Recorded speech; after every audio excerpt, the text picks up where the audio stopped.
Hi everyone, this is Dr. Cristina Dominguez coming to you this week with a special episode of Level Up.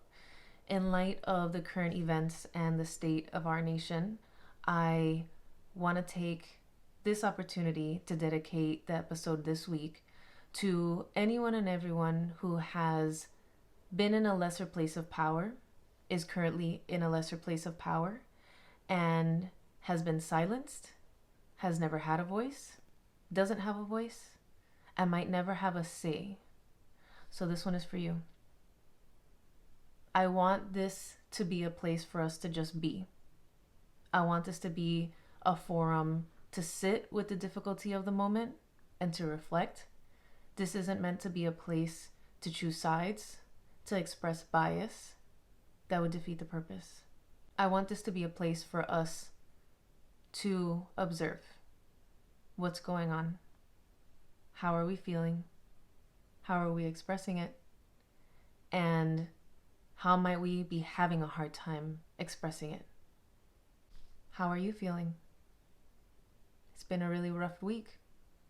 I know I've been having a really difficult time trying to cope with the heaviness of everything. And I want to do something about it. Even if it's just on here, giving you a place to just sit and just be. We can be here together and sit with that emotion. I'll be honest with you, I've had a really difficult time coming up with a message this week. As a matter of fact, I had a very different message. I already have an idea of what I want to do planned out a couple weeks in advance. And I stopped everything to give an opportunity for us to just be here together with this pain, with the frustration. What is it that you're feeling? I'm feeling angry, disappointed, frustrated, hopeless, helpless. What I want to make best use of this situation is to help us bring awareness to how we use our voices. How might it be difficult to express yourself? In personal relationships, how do you express yourself? Is it difficult? When you have a heavy emotion, when you're livid and you can't take it anymore, do you keep it to yourself? Or are you able to express it and communicate it? If this is difficult for you, what's stopping you? Give it some thought. When you're in a moment where you're having a really heavy emotion, let's start with the inside and really small. Relationships at home, at work, tiny stuff. And then we'll get to the macro, to the bigger scale. Could there possibly be fears, apprehensions, internal judgments, beliefs that could be keeping you from expressing yourself? As I mentioned earlier, it's very difficult. It was very difficult, even as I'm speaking to you right now. I'm having a hard time formulating how to express because I don't want to offend anybody. I don't want to not include anybody. So that's a personal judgment. And it's keeping me like, should I not? Have you ever felt like that? Think about it. Judgments, fears, beliefs. Could that be keeping you from expressing yourself? Now, if we take a step further, did you ever have a voice? Has your voice been silenced by external factors outside of your control? Reflect on your place of power in all aspects of your life. Think about your gender, think about your sexual orientation, think about your race, think about your socioeconomic status. Even at work, are you a subordinate or are you a supervisor? It's important for us to reflect on all these different aspects in our life and see in which one of them we are in a lesser place of power and how that might be affecting our voice. What happens when people in a lesser place of power are silenced by that in the higher power? You start to choke back. You keep more to yourself out of fear of loss, out of fear of retaliation. It doesn't matter what it is, But when you're in a lesser place of power, you start to silence. And when that starts to build up over time, it's only a ticking time bomb. It's almost like if you were walking down a path, and we're speaking metaphorically, this is our life. So you're walking down the path, and as you're walking through life, every time one of those situations come up where you have to, you grab another rock in the path and you throw it in your bag. And then you grab the rock and you throw that in the bag. And then you get the boulder and you tie it up. What's going to happen? It's going to start weighing you down. You're going to become exhausted. You're going to become angry looking at the other travelers that don't have to carry that. And you do. Now it's unfair. Why do they get away and you can't? Resentment. There's a very popular quote going around right now on social media by Martin Luther King. A riot is a language for the unheard. I want to encourage you to think about, what do you do when you feel unheard? When you're feeling hopeless, when you can't take it anymore, when you've really tried, you go about it the nice way. Then you try to be polite. Then you try to be a little more assertive about it. And every attempt has been a failed attempt to try to express what's going on in search for validation. For someone to just be able to say, I hear you. I get you. What happens?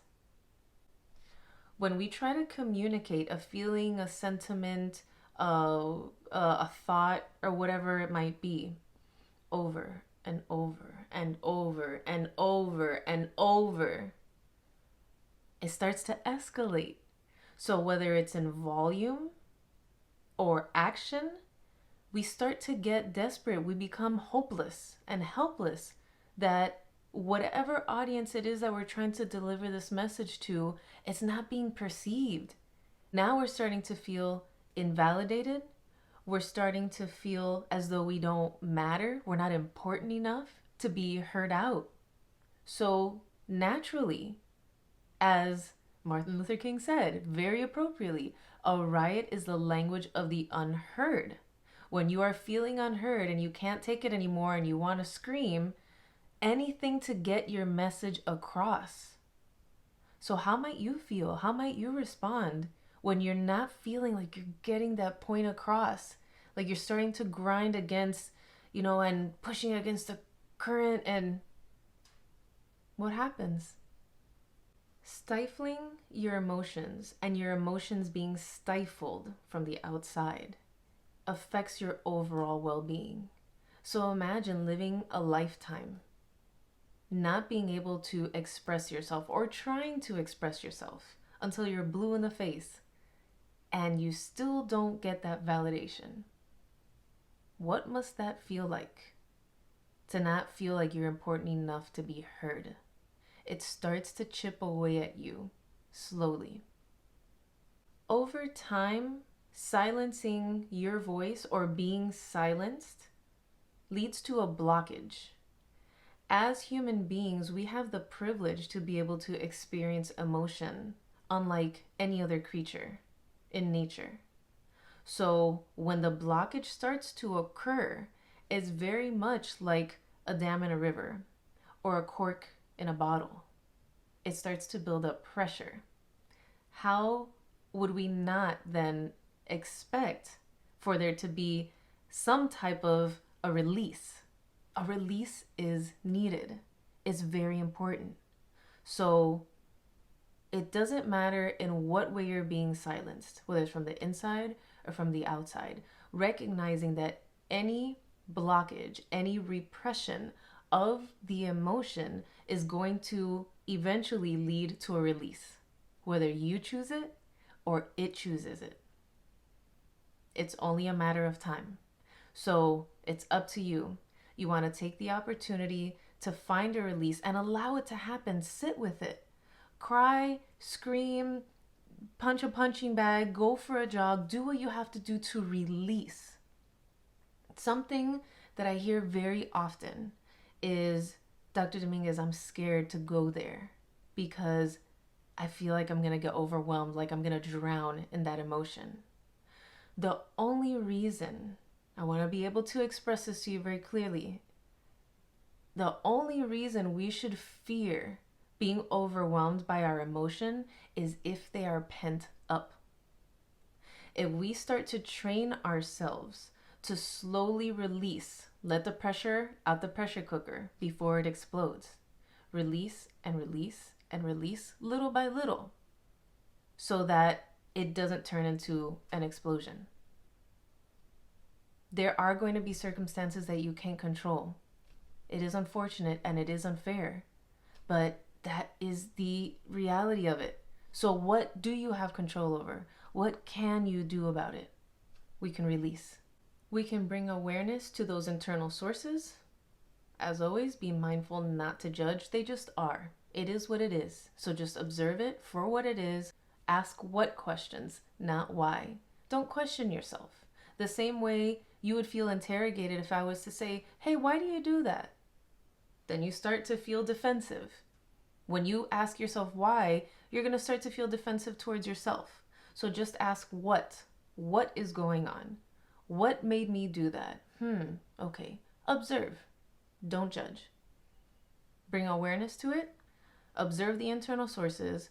And again, as for the external sources that we are not in control of, know that there is a way to cope, whether it's within yourself, reaching out to people that are like-minded, that might share similar struggles. There is support out there. So know that you don't have to do this alone. Surround yourself with your loved ones. Appreciate what you have. Appreciate every day for what it is. Sending you lots of love. See you next week. Hi everyone. If you liked the message this week, please give it a thumbs up. A big thank you to everyone who has already subscribed to my channel. For anybody who hasn't, please do so and make sure to turn on the bell notifications. It'll allow you to keep up to date with the latest and to follow lessons from week to week. Sometimes they tend to build themselves. Get the most out of it. You won't regret it. Have a wonderful week.